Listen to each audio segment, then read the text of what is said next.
और नई पुस्तक का आना और किसी की पहली पुस्तक का आना, ये हम लोगों को बहुत नहीं अब लगता है। किताबें तो कोई भी आती नई किताब तो इंतज़ार तो रहता है, प्रकाशक से हम लोग करते हैं अपनी किताब को छपी हुई शक्ल में देखना चाहते हैं। लेकिन जब किसी की पहली पुस्तक आती है, वो ये की एक बड़ी प्रसिद्ध जो कविता है साध्य वीड़ा, और साध्य वीड़ा में, हाँ मित्रों थोड़ी देर सुन लें, हम लोग बहुत लंबा नहीं बोलेंगे। और मैं तो 4-5 दिन से बेड पर था, और जब कल पत्नी और बेटा दोनों चीज पकड़े थे कि ज्ञानार पैसे मत कर रहे थे, और आप परेशान था। और प्रतिभा मेरी बात हुई तो मैंने कहा नहीं, एकदम परेशान होने की बात है, मैं एकदम आ रहा हूँ, तो मैं ट्रेन में सोकर आ जाऊँगा, कोई दिक्कत नहीं है। तो हम लोग बहुत लंबा नहीं बोलेंगे, प्रोफेसरों से घबराना नहीं चाहिए कि 1 घंटा ही बोलेंगे। तो थोड़ी देर आप लोग को बर्दाश्त कर लीजिए। तो मैं ये कह रहा था कि आगे की जो कविता है साध्य वीड़ा, उसमें जब वीड़ा बज गई, हम लोग शिक्षकों का काम ये भी होता है कि अच्छी कविताएं आपको पढ़ने के लिए प्रेरित करें। साध्य वीड़ा जिन लोगों ने नहीं पढ़ी उनको पढ़ने की चाहिए।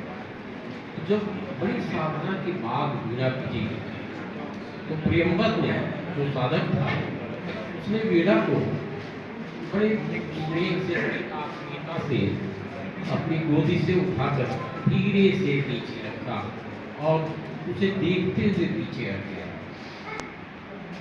ये लिखा है कि जैसे कोई मुक्ता मां अपने बच्चे को दीप से दुलराती हुई जा रही हो, प्रियंवद उसको वैसे देख रहा था।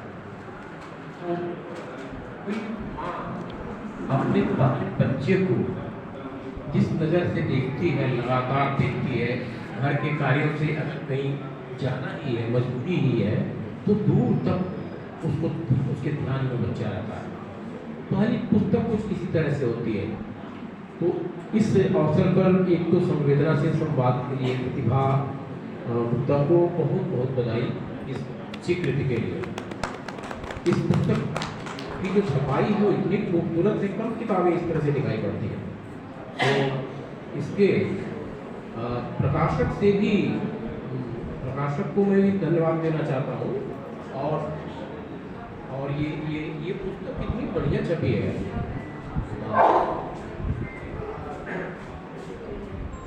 मैं साक्षी हूँ इस रचनाशीलता का, और मैंने प्रतिभा गुप्त की आरंभिक कविताओं से लेकर बाद तक की कविताओं को पढ़ा है। मैं जब ये बातें आपसे कर रहा हूँ तो ये हवा में बातें नहीं कर रहा हूँ। इस पुस्तक की हर पंक्ति मेरे सामने से गुजरी है, और कई बार मैंने हेर फेर करने के लिए भी सुझाव दिया। तो ये कविताएं बेहतरीन कविताएं हैं। सबसे बड़ी बात यह है कि तमाम सारे कवियों को हम लोगों ने देखा है, पढ़ा है, पढ़ते हैं। किसी कवि को कोई विषय बहुत भाने लगता है, कोई छंद बहुत अच्छा लगने लगता है, वह उसी में रम जाता है। कोई प्रेम की बात करता है तो फिर जिंदगी भर प्रेम की ही कविता लिख रहा होता है। प्रेम तो एक बड़ी चीज़ है। प्रेम का बहुत सारी कविताएं तो राधिका तनाई हो रही है, और अभी बहुत सारे लोग रीतकाल से बाहर नहीं आ रहा है, तो मामला वहाँ दूसरा है। तो कुछ लोग प्रेम पर ही सारी ऊर्जा लगाए हुए, उनकी रुचि है। कुछ लोग जो सामाजिक चेतना की तरफ जाते हैं, समाज की जो विडंबनाएं हैं, जो विसंगतियाँ हैं, जो भयावहता है, जो भूख है, और जो अन्य पीड़ाएं हैं, उनकी तरफ उनका ध्यान है, तो उधर ही लिखते हैं। अगर मोटवी ने ऐसे ही लिखा, लेखक थे दुष्यंत कुमार ने इसी तरह से लिखा। भूख के एहसास को शेर सुकन तक ले चलो, या अदब को मुफ्तों की अंजुमन तक ले चलो। जो गजल मासूम के जन्मों से वाकिफ हो चुकी, उसको अब बेवा के माथे की फिक्र कर ले चलो। तो एक तो ये रहा है कि व्यक्ति जो जीवन की बहुत आवश्यक ज़रूरतें हैं उन पर फोकस करता है। और एक हो रहा है जो अपने मन में ही अचानक ही वो सजल हो जाएंगे, क्या खबर थी आपसे मिलकर नजर हो जाएंगे। तो ये भी चलता रहा, लेकिन ये भी चलता रहा कि अशआर मेरे यूँ तो जमाने के लिए हैं, कुछ शेर फकत उनको सुनाने के लिए। तो जहाँ जमाना भी, समाज भी और प्रेम भी दोनों साथ साथ चलते हैं, मुझे लगता है ये ठीक भी है। हम लड़ते हैं, संघर्ष करते हैं, आंदोलन करते हैं, बहुत सारे आंदोलन धर्मी गीत रचते हैं, गजलें करते हैं, सीधे सीधे शरीक होते हैं। ये सब इसीलिए करते हैं कि हम एक सुंदर और प्रेममय दुनिया बनाना चाहते हैं। एक बड़ा रचनाकार ये काम करता है, वो दोनों मतलब एक बेहतर समाज के लिए संघर्ष, एक प्रेममय जगत के निर्माण के लिए लड़ना, ये आवश्यक है, ये होना चाहिए। प्रतिभा गुप्त की कविताएं यह दोनों काम करती हैं, और इन्होंने ये सिर्फ ऐसे ही भावप्रवण कविताएं नहीं हैं। इनको पढ़कर मैंने जाना ये कविताएं सिर्फ इसलिए नहीं लिखना चाहिए, बल्कि इन्होंने सोचा था कि हमें क्यों लिखना है। तो एक तरफ यह कविताएं जीवन की जो जद्दोजहद है, जो जीवन संघर्ष है, जो जिंदगी की बड़ी चुनौतियां हैं, उन चुनौतियों से आगे जा करती है।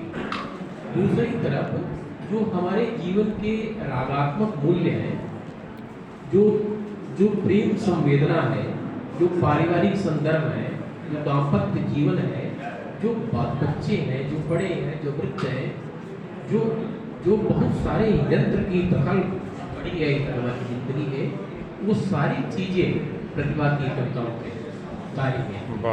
मतलब ये एक रंगी कविताएं नहीं है, ये इकरारी कविताएं नहीं कह सकते हैं, ये एक तरह की कविताएं नहीं है, बल्कि जिंदगी इनमें अपने ढंग से हस्तक्षेप करती है, और वह जीवन का हस्तक्षेप इन कविताओं में हस्तक्षेप करता है।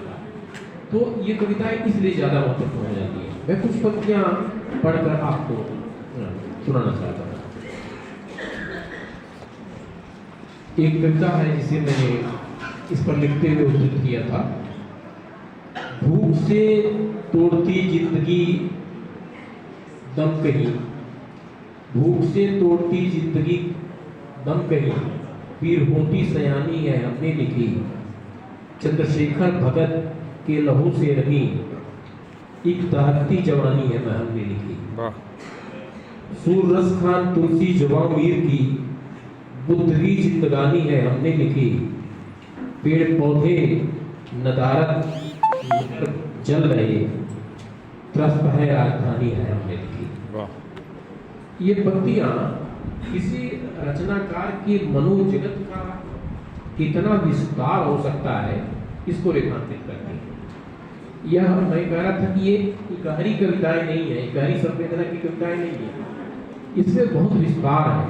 इसमें धर्म भी है, इसमें दर्शन भी है, इसमें समाज भी है, और इसमें प्रकृति भी है, पर्यावरण भी है।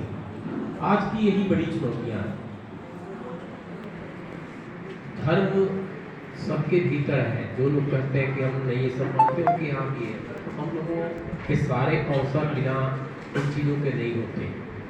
और हमने शादी विवाह किया है तो पत्नी को लेकर तो मंदिर जाना ही पड़ता है, भले कोई पहले कि हम नहीं किस करते, और अकेले में जब दुख होता है तो हमें अपने आराध्य को याद करते ही। तो बहुत सारा आचरण और व्यवहार में बड़ी फाक भी है हम लोगों के।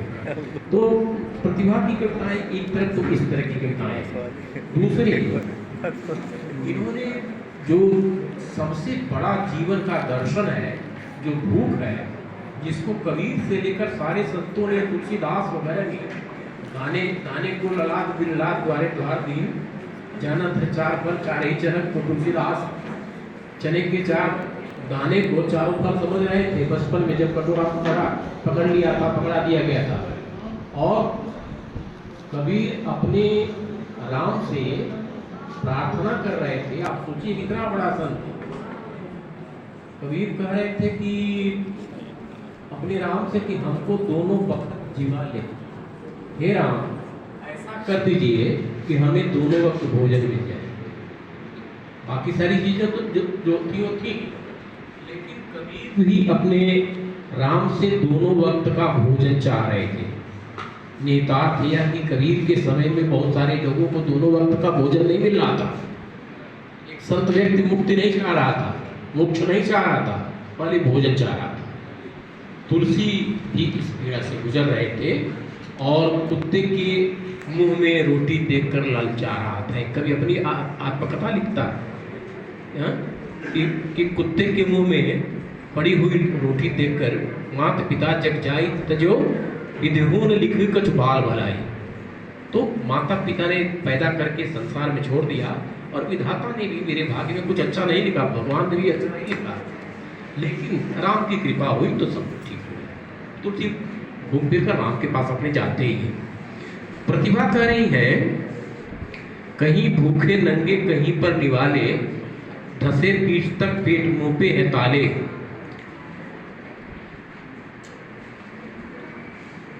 रहम क्या किसी को भी उन पे हया आता है, उन पर पड़े हैं जिन्हें दाने दाने के लाले। तो इसी क्रम में रोटी की महिमा रचती है। जिस तरह से नज़ीर अकबराबादी ने रोटी पर एक लंबी नज़्म लिखी, बड़ी चर्चित नज़्म है उनकी, मतलब क्या क्या ना रोटियाँ क्या क्या नहीं कराती आदमी। तो उसी तरह से प्रतिभा ने रोटी पर कविता लिखी है। यह उम्र बहुत सारे लोगों को लगता है कि यह सिर्फ प्रेम का गीत गाने के लिए उम्र बनी हुई है। यही उम्र समाज को रचने की भी उम्र होती है। यह उम्र दोनों के लिए होती। मैं इनको अलगा नहीं रहा हूँ। मैं अक्सर कहता हूँ, एक जमाना था हम लोग जब अनिल जी थे, हम लोग साथ जब पढ़ते थे और साथ हम लोग बहुत कुछ लिखते और सामाजिक कार्य करते थे, तो एक दौर था तो हम लोगों को लगता था कि जो भूख है वही केंद्रीय चीज़ है। और जब मैं कह रहा था कि उन दिनों के प्यार की आग दिल में लगती, लेकिन पेट की आग से वो बार बार हारी है, तो ठीक है, एक पक्ष वो भी है। लेकिन हम हमेशा भूखे नहीं होते, हम हमेशा युद्ध करने की मुद्रा में नहीं होते हैं। जब हमारा पेट भरा होता है, जब हम अपने घर परिवार में होते हैं, तो हम प्रेम भी करते हैं। हम बच्चों से प्रेम करते हैं, माता पिता से प्रेम करते हैं, पत्नी से प्रेम करते हैं, माँ से प्रेम करते हैं। ये प्रेम बहुत बड़ा शब्द है, इसको छोटे अर्थ में कभी नहीं लिया जाना चाहिए। तो तब हम प्रेम भी करते हैं। तो जब हम जीवन में प्रेम करते हैं तो प्रेम कविता क्यों नहीं लिखेंगे? प्रेम की कविता लिखने से कोई बुरा थोड़े हो जाएगा। तब हम प्रेम की कविता भी लिखेंगे। तो प्रतिभा की वहाँ प्रेम की कविताएं थी। बेरोजगारों को लेकर उन्होंने बहुत कुछ लिखा है और प्रेम की अद्भुत कविताएं लिखी हैं। परिवार के लिए लिखा है, पति पत्नी का जो परस्पर प्रेम है, इस प्रेम पर उन्होंने बहुत अच्छी कविताएं लिखी है। मैं समय ज़्यादा नहीं लूँगा। इन्होंने पर्यावरण पर बहुत अच्छा लिखा। आज जो दुनिया की एक बड़ी समस्या है पर्यावरण, जिस सारी आज की इस